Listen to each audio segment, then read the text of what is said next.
Bonsoir à tout le monde. Merci beaucoup d'être présents ce soir, aussi nombreux, ça fait plaisir.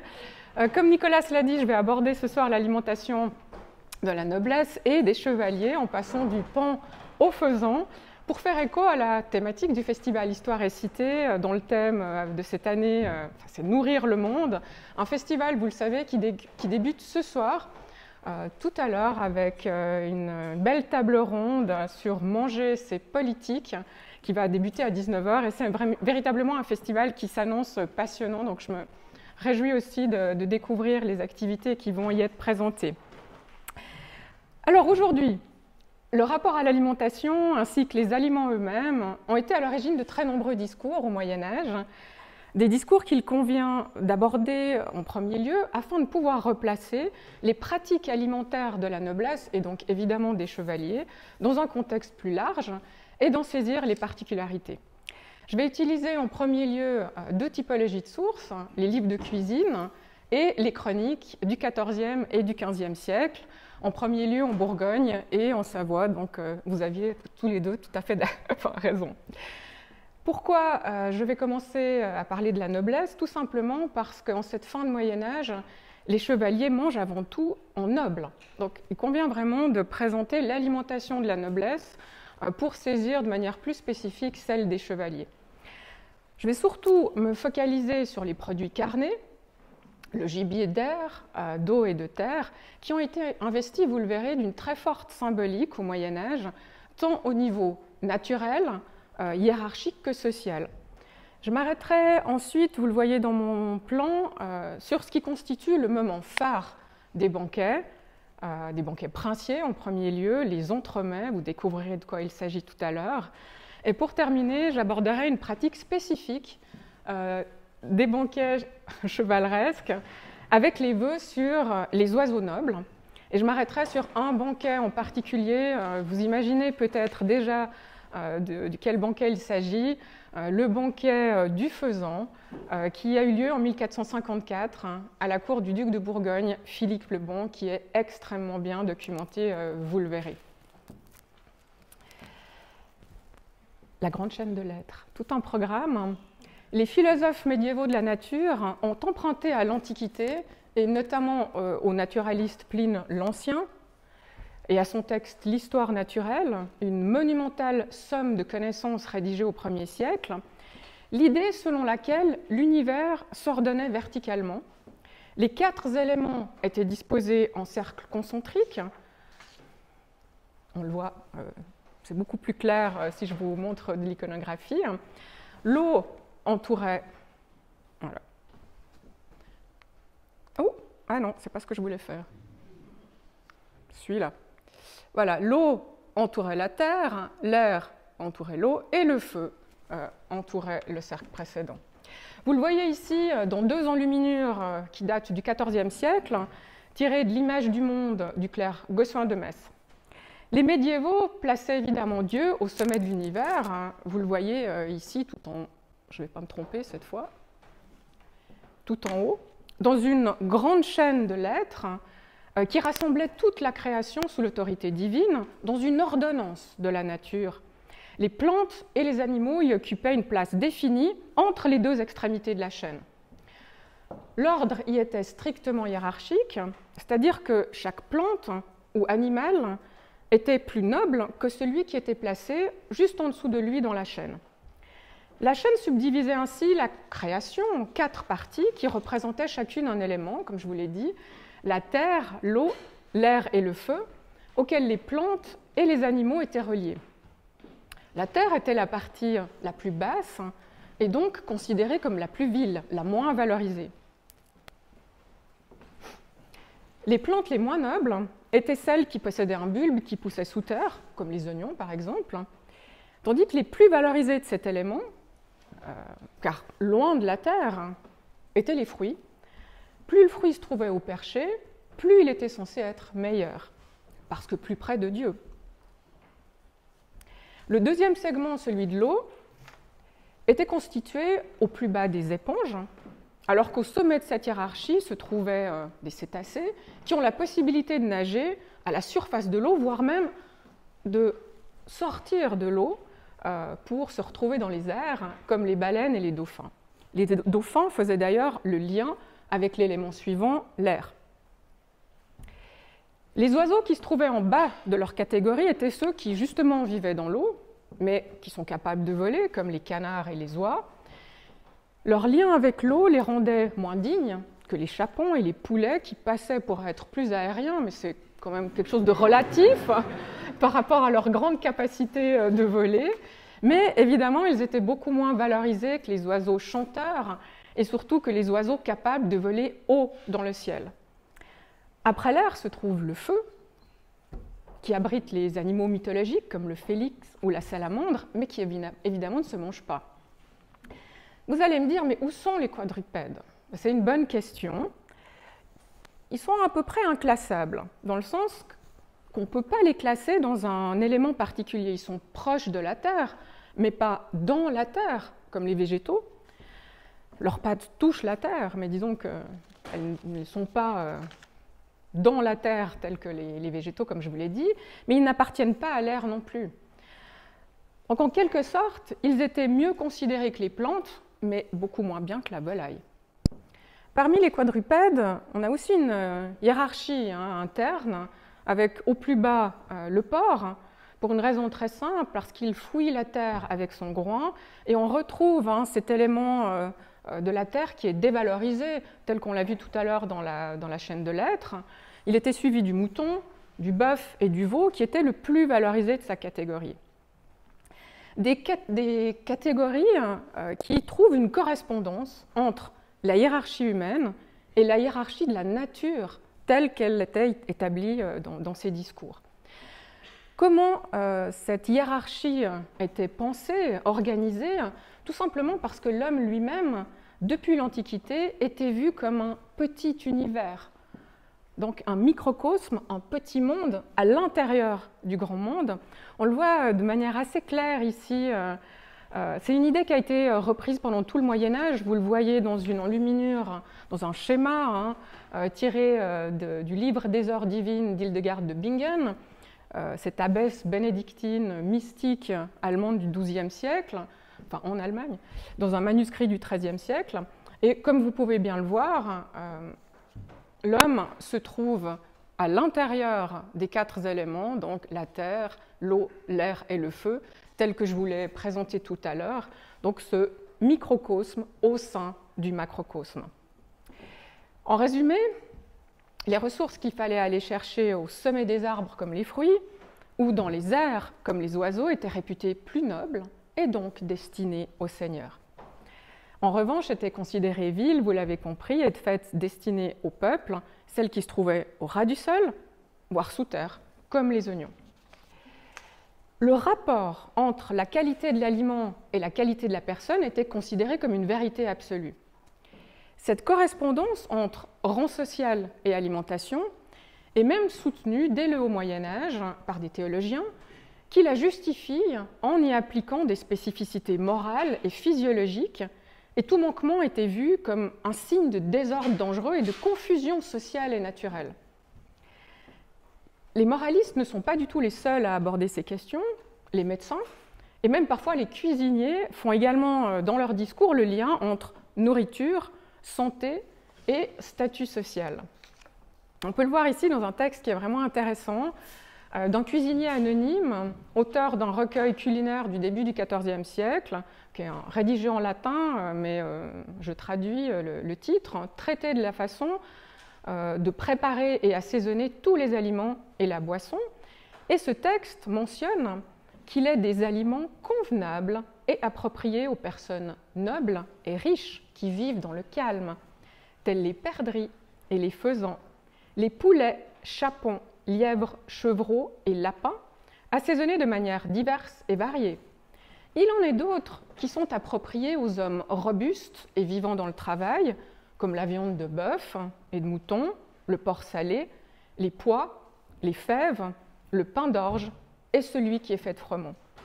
Alors vous voyez qu'on retrouve ici en grande partie la correspondance exprimée dans la grande chaîne de l'être, avec des animaux proches des airs qui sont consommés par la noblesse, des perdrix, des poulets, des chapons, ainsi qu'une alimentation exclusivement carnée, tandis que le travailleur a certes droit à des viandes, mais vous le voyez, elles sont bien terriennes.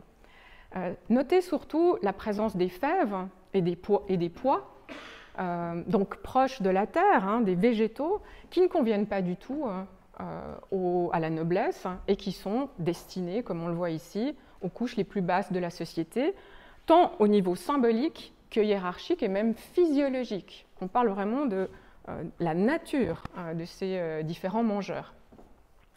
La question qu'on doit se poser maintenant, c'est est-ce que l'on retrouve dans la pratique cette abondance de viande dans l'alimentation de la noblesse et surtout comment l'expliquer au-delà des discours des théologiens, des médecins et même des cuisiniers. L'importance de la viande et du gibier pour la noblesse peut s'expliquer en premier lieu parce que les élites militaires et l'aristocratie laïque du Haut Moyen-Âge étaient souvent d'origine germanique et privilégiaient une alimentation fortement carnée, contrairement au régime alimentaire antique, implanté d'abord dans l'espace méditerranéen, qui lui était essentiellement végétarien et basé sur les céréales. Cette habitude carnée, alimentaire de la noblesse a perduré durant tout le Moyen-Âge, et c'est aussi pour ça finalement que la viande, et notamment le gibier, sont aussi importants pour les élites. Un autre fait qui explique l'importance du gibier pour la noblesse est l'utilisation et le contrôle des ressources forestières par les souverains à partir du 7e siècle, puis progressivement par l'aristocratie qui leur était liée. Partout se sont multipliées des réserves qui interdisaient aux ruraux de chasser et qui faisaient de la chasse, notamment la chasse à courre et la chasse au vol, un privilège et une activité de la noblesse.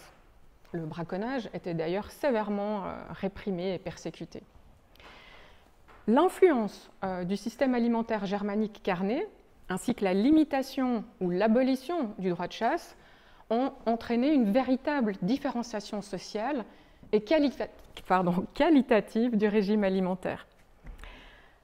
L'alimentation des couches inférieures reposait pour l'essentiel sur les aliments d'origine végétale, les céréales, des légumes, éventuellement sur un peu de viande salée, et de manière très exceptionnelle, au moment de la Saint-Martin, lorsqu'on tuait le cochon, mais de manière très limitée dans le temps, à de la viande fraîche, tandis que la consommation de viande fraîche récurrente et du gibier de terre et d'air, fruit de la chasse noble et des territoires qui leur étaient réservés par leurs droits seigneuriaux, devenait véritablement un privilège et était perçu comme un symbole de statut social. Afin d'illustrer cette prépondérance carnée pour la noblesse et celle du gibier, plongeons-nous dans un ouvrage qu'on connaît bien dans nos régions, celui du cuisinier maître Chicard, un ouvrage intitulé « Du fait de cuisine », rédigé en 1420 à la demande de son seigneur, le duc Amédée VIII de Savoie. Je vous ai mis ici un folio du document original. Il est conservé à la médiathèque du Valais à Sion. C'est le seul témoignage de cet ouvrage qui nous est parvenu, donc c'est un unicum. Il est en ligne sur Ecodicès, donc si vous avez envie de parcourir ce document, vous pouvez le faire, je vous ai mis le lien. Et il est édité par Terence Scully, donc à nouveau, c'est un ouvrage qui est en ligne, donc si jamais vous voulez vous promener dans ces recettes de Maître Chicard, vous pouvez le faire très facilement. Avant de mentionner les menus du banquet qu'il doit organiser, Maître Chicard indique la liste des aliments qu'il fallait prévoir pour un festin de 2 jours, midi et soir, destiné, comme il nous l'explique, en premier lieu à des princes, des princesses et donc à la grande noblesse. Ce qui est intéressant, c'est qu'il débute sa liste, on pourrait dire des commissions, sans surprise par la liste des viandes. Donc là aussi, au Moyen-Âge, les listes ne sont jamais rédigées au hasard. Commencer par les viandes, d'ailleurs on le voit, c'est vraiment et premièrement sont les hôtes, etc. Donc là c'est sa liste de commission des viandes. Ce n'est pas du tout un hasard, c'est vraiment ce qui est le plus important dans le cadre de ce banquet. Plongeons-nous dans la liste de ces commissions. Donc je vous le rappelle, c'est un festin de 2 jours, midi et soir. Il faut se procurer 100 bœufs de haute graisse, 130 moutons de haute graisse, 120 porcs, 100 porcelets pour chaque jour de banquet, 60 gros porcs de haute graisse, 200 chevreaux, 200 agneaux, 100 veaux et 2000 pièces de volaille. C'est pas fini. Il faut également obtenir, là il n'y a pas les quantités, il nous fait simplement la liste, des chevreuils, des lièvres, des lapins, des perdrix, des faisans, de petits oiseaux, autant qu'il est possible d'en trouver sans restriction, des pigeons, des grues, des hérons et tous les oiseaux sauvages, ainsi que tout ce qu'il est possible de trouver comme sauvagine. Alors l'importance du nombre des volailles, 2000 pièces, ainsi que les oiseaux qui émanent de la chasse, perdrix, faisans, j'en passe, confirme non seulement ce qu'on a vu tout à l'heure avec la grande chaîne de l'être et l'importance de l'élément de l'air, mais également le lien avec la chasse noble, ses privilèges et le statut symbolique de la viande pour la noblesse. De plus, si nous retrouvons dans la liste de Chicard du bœuf, du mouton et même du porc, des animaux qui sont quand même, on l'a vu, relativement peu valorisés dans la chaîne de l'être, parce qu'en lien avec la terre, et ils n'émanent pas de la chasse, il faut quand même remarquer qu'ils sont décrits en général par Chicard comme étant de haute graisse. C'est-à-dire qu'ils avaient été engraissés, et par ce biais, la noblesse essayait de se démarquer par une consommation d'animaux beaucoup plus onéreux, et qui répondait surtout à un goût pour la viande grasse qui s'était développé chez les élites depuis la moitié du XIVe siècle déjà. Donc vous voyez que même si on a des animaux qui sont peu valorisés, on va quand même, au sein des élites, se démarquer en choisissant des animaux d'élevage qui sont beaucoup plus chers. Cette très longue liste nous montre également l'une des spécificités de l'alimentation noble, sa grande diversité, avec des viandes extrêmement variées présentées aux convives du banquet. Penchons-nous à présent sur l'un de ces deux repas qui nous sont présentés dans le livre de Maître Chicard, pour comprendre comment ces denrées ont été cuisinées, mais aussi pour saisir la manière dont s'exprimait concrètement cette supériorité alimentaire. Donc là, c'est un repas de midi. J'ai dû utiliser 2 slides, mais j'ai une autre slide pour vous présenter tout le menu. Premier service de viande, j'espère que vous n'avez pas trop faim. Rôti de bœuf et de mouton, charcuterie, filet de porc salé, saucisse, tranches de porc en sauce relevée, purée verte et sauce à la moutarde, potage aux amandes sur un bouilli de chapon, rôti de bœuf en sauce, potage d'Allemagne aux amandes sur un bouilli de chapon, potage de Savoie aux amandes sur un bouilli de volaille, pâté de bœuf de haute graisse et de cuisses de bœuf. Deuxième service de viande. Second même. Rôti entier, chevreau en sauce verte, cochon de lait en sauce dorée, longe de veau, longe de porc en sauce relevée, épaule de mouton en sauce, volaille rôtie ou à grasse et chapon de première qualité en sauce, faisan, perdrix, lapin en sauce dorée, pigeon avec du sel fin, héron, j'y arrive, gibier avec polenta de froment, flan de crème de lait avec tourte de viande et de fromage, potage doré de viande bouillie, potage rose sur viande bouillie, blanc mangé de 4 couleurs. Alors, comme vous pouvez le constater, le menu était divisé en 2 services de 6 portées, donc 12 plats. La multiplication des plats proposés, ainsi que leur grande variété, vous le voyez, était finalement à la base des banquets de la noblesse, même si seules les tables les plus prestigieuses recevaient tous ces plats.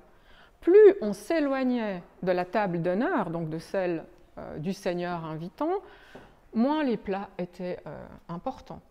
Donc au niveau visuel, lors d'un banquet, la place à la table de chacun, il faut quand même imaginer que ces banquets, c'est plusieurs centaines de personnes, donc on a de nombreuses tables.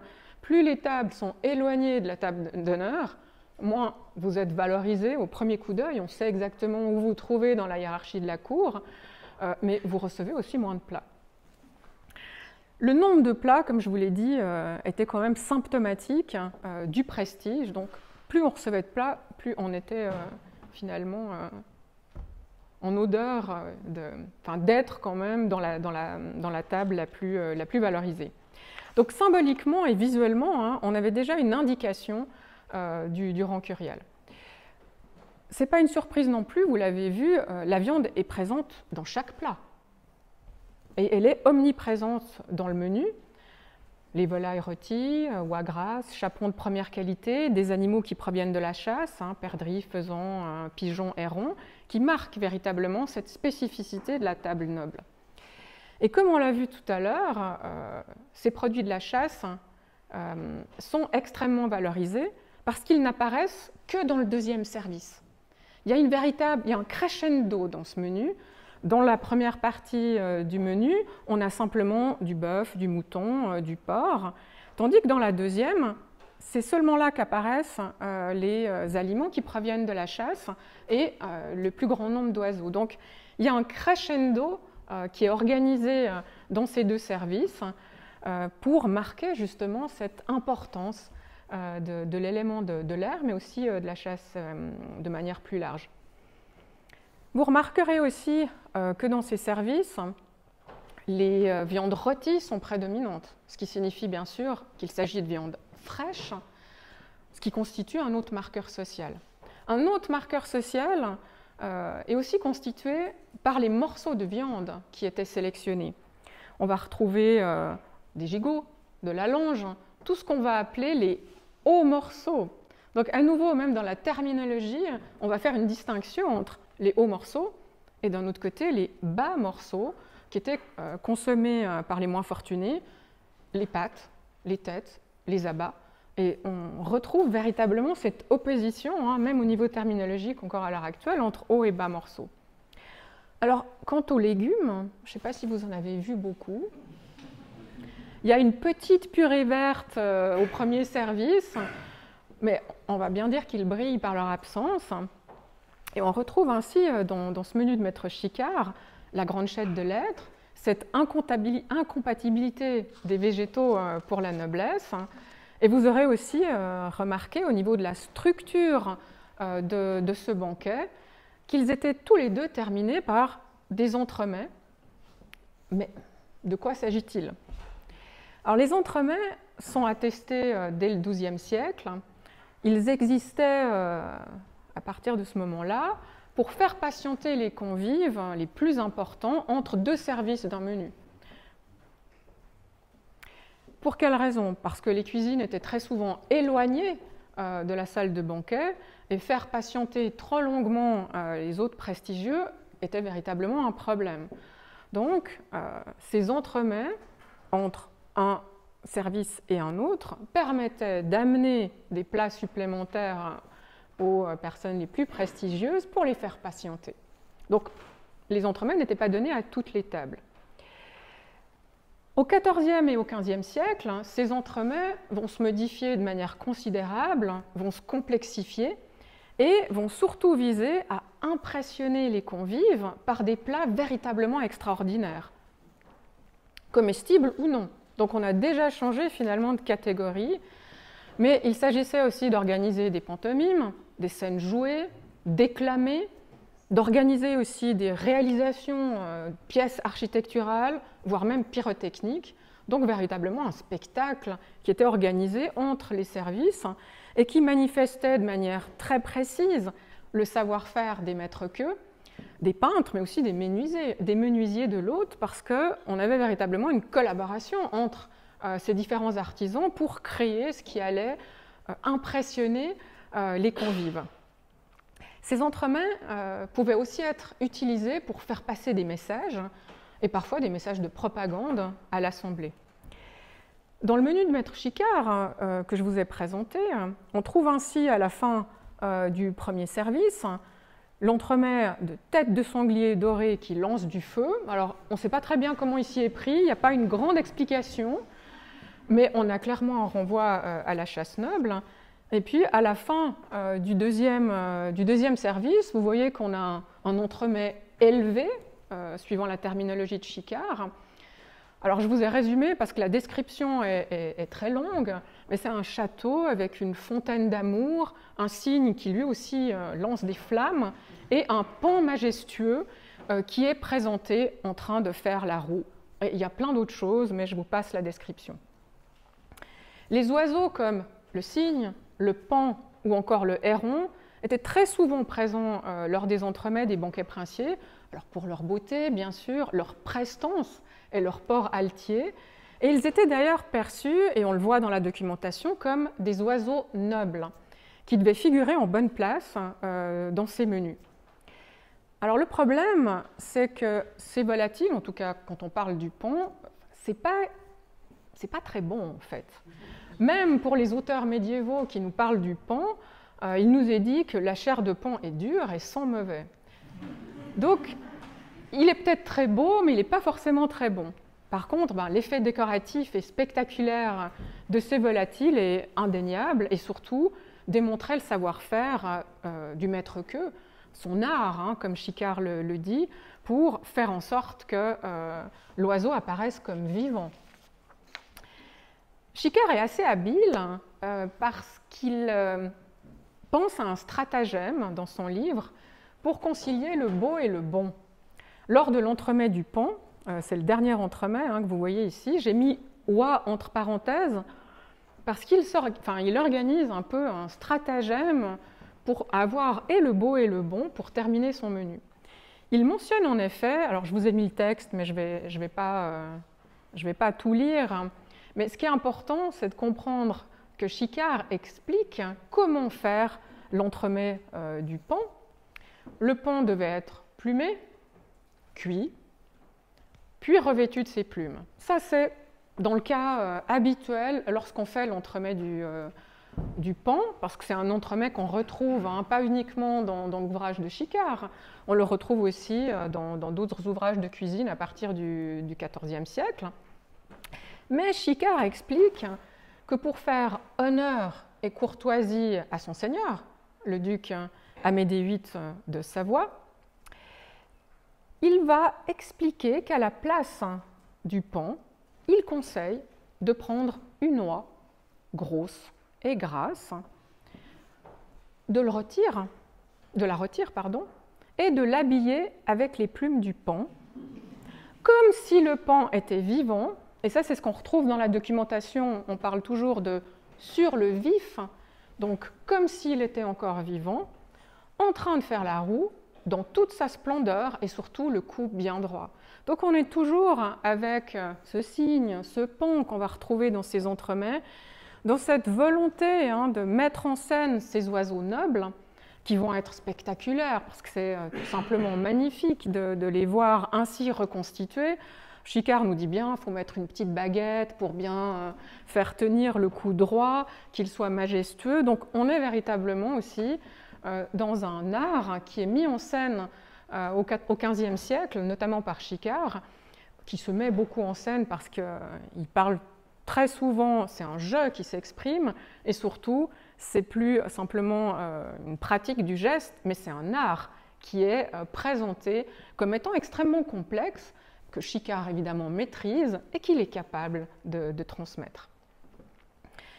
Alors, au-delà des livres de cuisine qui mentionnent comment les réaliser, ces entremets sont restés dans les mémoires comme le clou des banquets et la signature des maîtres cuisiniers, à tel point que les chroniqueurs, qu'il s'agisse des chroniqueurs français, bourguignons ou autres, passent totalement sous silence le contenu des assiettes.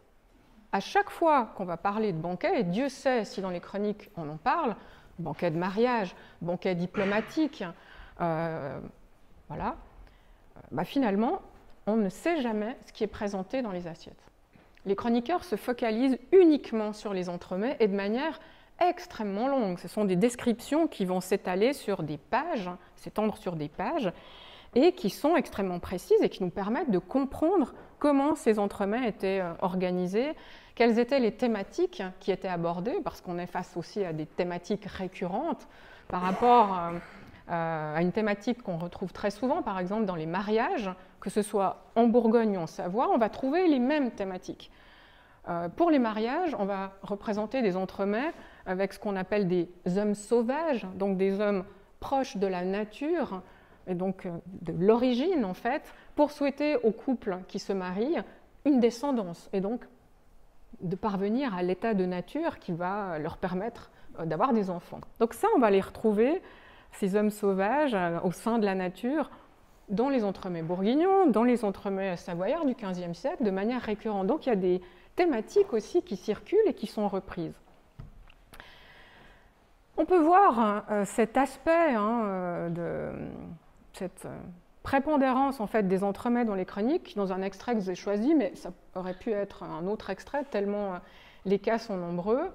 Je vous ai pris un extrait de la chronique de Jean Lefebvre de Saint-Rémy, roi d'armes de l'ordre de la Toison d'Or, l'ordre chevaleresque fondé par le duc de Bourgogne Philippe le Bon en 1430. Jean Lefebvre de Saint-Rémy rend compte des fêtes organisées à Chambéry, donc à la cour de Savoie, en 1434 pour les noces du fils du duc Amédée VIII, Louis, avec la princesse Anne de Chypre, donc Anne de Lusignan. Donc c'est une énorme fête qui dure plusieurs jours. Et ce qui est intéressant, c'est que Lefebvre de Saint-Rémy a été un témoin oculaire de cette fête, parce que l'invité le plus prestigieux de ce mariage, c'est son seigneur, le duc Philippe le Bon, donc le duc de Bourgogne, qui assiste à ce mariage, donc c'est véritablement l'invité de marque. Et Lefebvre de Saint-Rémy, comme roi d'armes de la Toison d'Or, accompagne son seigneur. Donc il rend compte d'un banquet, il a été témoin, et donne d'ailleurs son avis. C'est intéressant de voir justement comment il nous explique cette fête de mariage. Et durant la dite fête, les princes et les princesses des Sudis s'assemblèrent en ladite cour. Donc on est à Chambéry, à la cour de Savoie, à l'heure qu'on devait dîner ou souper. Et avec ce, il y avait plusieurs chevaliers, écuyers, dames et damoiselles, et grands foisons gens d'État qui mangeaient en ladite salle. Ladite salle fut très grandement et plantureusement servie, et tant belle chose était à voir que merveille. Et pour entremets de viande, il y eut cygne tout blanc. Il y a plusieurs pages après qui décrivent les entremets, mais vous voyez qu'au niveau du contenu de l'assiette, c'est plantureux, c'est magnifique, mais on ne sait rien de plus. Le menu est totalement passé sous silence pour une raison très simple. Au sein de ces cours, ce n'est plus l'assiette qui va démarquer une cour d'une autre. Tous ces grands cuisiniers partagent le même art, mais c'est par les entremets qu'une cour va se démarquer, et c'est ça qui va rester dans les mémoires, et d'ailleurs c'est ça que les chroniqueurs décident de garder dans les mémoires, parce que c'est véritablement ce savoir-faire qui va être mis en scène, mais surtout aussi les moyens financiers de l'hôte qui va pouvoir s'offrir et offrir à ses invités des structures extrêmement coûteuses, parfois totalement extravagantes. Vous voyez d'ailleurs que comme premier entremets que Lefebvre de Saint-Rémy nous présente, on retrouve le cygne. Donc on est dans ces thèmes communs à la noblesse qui vont être sans cesse repris. Et c'est aussi intéressant de voir, là on est dans un mariage qui a lieu en 1434, 14 ans après la rédaction du livre de Maître Chicard, qui a eu lieu en 1420. Il nous parlait déjà de l'entremet du cygne. 14 ans après, à la cour de Savoie, on le retrouve, cet entremet du cygne, ce qui nous montre bien la permanence de ces entremets d'oiseaux nobles et majestueux qui sont sans cesse repris et qui sont toujours finalement un symbole de la noblesse. Certains de ces entremets complexes représentaient aussi les hauts faits des chevaliers dans une exaltation de leur prouesse et en mettant en scène le fantasme des croisades, un thème convivial majeur au sein de ces banquets de la fin du Moyen-Âge. On en a une très belle attestation dans ce qu'on pourrait appeler un entremets-spectacle qui montre ici la prise de Jérusalem par Godefroy de Bouillon, une prise de Jérusalem qui est survenue en 1099. Et cet entremets est présenté et offert le 6 janvier 1378 par le roi de France Charles V à l'empereur Charles IV, comme vous les voyez là. Enfin, je ne sais pas si vous le voyez très bien. Là, c'est une enluminure tirée des grandes chroniques de France qui datent du XIVe siècle. Et vous voyez ici justement l'entremet qui est assez considérable parce que, je ne vais pas me tromper, vous avez le bateau, Godefroy de Bouillon, donc il y a la navigation, vous avez la représentation du siège. Donc des structures, déjà qui ne se mangent pas, en tout cas dans cet entremets-là, mais surtout qui sont extrêmement complexes et qui nécessitent de nombreux artisans pour réaliser finalement cette mise en scène. C'est d'ailleurs en lien avec les croisades que les entremets les plus remarquables et sans doute les mieux documentés, il faut le dire, ont été représentés lors du banquet du Faisan, qui a eu lieu à Lille le 17 février 1454, un banquet ordonné par le duc de Bourgogne Philippe le Bon, avec un but bien précis, enflammer les chevaliers de l'ordre de la Toison d'Or, l'ordre chevaleresque qu'il avait fondé en 1430, ainsi que l'auditoire, pour les inciter à partir en croisade avec lui et reprendre Constantinople, tombé l'année précédente, donc en 1453, en main ottomane. Au cours de ce banquet fantastique qui est resté dans toutes les mémoires, il est très bien documenté, on a beaucoup de chroniques qui nous en parlent, pas moins de 24 entremets vont se succéder, ce qui est gigantesque. Rappelez-vous, Chicard, il y en avait 2. Donc des entremets qui sont présentés pour émouvoir les chevaliers, les convaincre de prononcer leur vœu de croisade. Je ne vais évidemment pas avoir le temps de vous décrire tous ces entremets, mais l'entremet le plus parlant et celui qui a le plus ému en fait les chevaliers est l'entremet qui mettait en scène une femme qui représentait l'Église captive et qui implorait l'aide des chevaliers par une très longue complainte. Donc on a véritablement une personnification de l'Église qui est retenue en otage par un Ottoman avec un très grand sabre. Et donc on est véritablement dans cette idée d'émouvoir et de choquer aussi les chevaliers et de les convaincre surtout. Le banquet du Faisan rend compte également d'une pratique noble, chevaleresque et courtoise qui est attestée tant par des sources historiques que des textes littéraires dès le début du XIVe siècle. Il s'agit des vœux pour une cause juste et noble, donc des vœux qui vont être prêtés sur un oiseau noble, comme le cygne, le paon ou encore le faisan, au cours d'un banquet. La première manifestation et attestation de ce rituel a lieu le 22 mai 1306, au cours d'un banquet qui suit l'adoupement du fils du roi d'Angleterre, Édouard Ier. Et durant le banquet qui suit l'adoupement, justement, le roi fait amener 2 cygnes, on retrouve nos cygnes, et prête serment sur eux de venger l'assassinat de son allié John III Comyn par Robert de Bruce, futur roi d'Écosse, un assassinat survenu 3 mois plus tôt. Et ça c'est plus important peut-être pour nous, il promet également de partir en croisade après s'être vengé. Donc on retrouve, comme dans l'entremet précédent, cette idée de croisade autour d'un entremet. Alors vous voyez, je n'ai pas résisté à vous mettre une iconographie, les vœux sur oiseaux qui sont présentés ici, dans cette enluminure qui date de la deuxième moitié du XVe siècle, une enluminure qui montre les vœux du paon. Donc vous voyez, c'est exactement ce que Chicard a présenté, ce paon qui est comme vif, donc représenté en train de faire la roue dans toute sa majesté, et puis devant vous voyez justement un chevalier qui est en train de prêter serment. Ce texte relate les hauts faits d'Alexandre le Grand, mais on a cette représentation de ces vœux sur un oiseau noble et sur le paon, dans un texte justement qui s'appelle les vœux du paon, enfin qui renvoie aux vœux du paon. Mais revenons au banquet du Faisan. Le chroniqueur Mathieu Descouchis, prévôt de Péronne, rapporte ainsi comment Toison d'Or, le roi d'armes de l'ordre de la Toison d'Or, présente en 1454 un faisan au duc de Bourgogne pour qu'il prête serment de partir en croisade. Très haut et très puissant prince, et mon très redouté seigneur, voyez ici les dames qui humblement se recommandent à vous.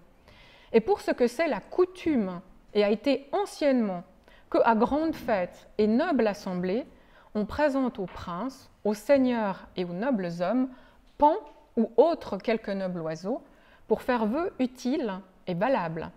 Et pour ceci m'ont envoyé avec ces 2 damoiselles pour vous présenter ce noble faisan, vous prions que le veuille avoir en souvenance. » Ces paroles dites, Isselui duc prit un bref écrit, lequel il donna à Toison d'Or et dit tout haut: « Je voue à Dieu, mon Créateur, à la glorieuse Vierge Marie, aux dames et aux faisans, que je ferai et entraînerai ce que je mets par écrit. » Alors le duc promet bien sûr de partir au saint voyage pour défendre la foi, et il est suivi par de très nombreux de ses chevaliers. On a les vœux qui sont conservés et qui nous montrent bien justement comment ces entremets ont suscité ce vœu de croisade, et surtout chacun prête serment sur le faisant l'un après l'autre.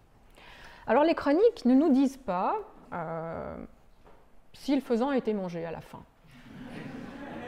On ne le sait pas, tant Olivier de la Marche que Mathieu Descouchis ne le disent pas. On parle du serment, on ne sait pas ce que ce faisan est devenu, mais c'est vrai que dans certains textes littéraires, alors je ne les connais évidemment pas tous, et mes collègues littéraires sous leur autorité en sauront plus que moi, mais en tout cas dans le vœu du pan, à la fin, ils le mangent. J'ai contrôlé, donc là, ils le mangent. Mais on ne sait pas si c'est toujours le cas. Et on ne sait surtout pas si ils ont utilisé le même stratagème que Chicard pour remplacer, dans le cas du pan, par une oie, une viande un tout petit peu moins bonne.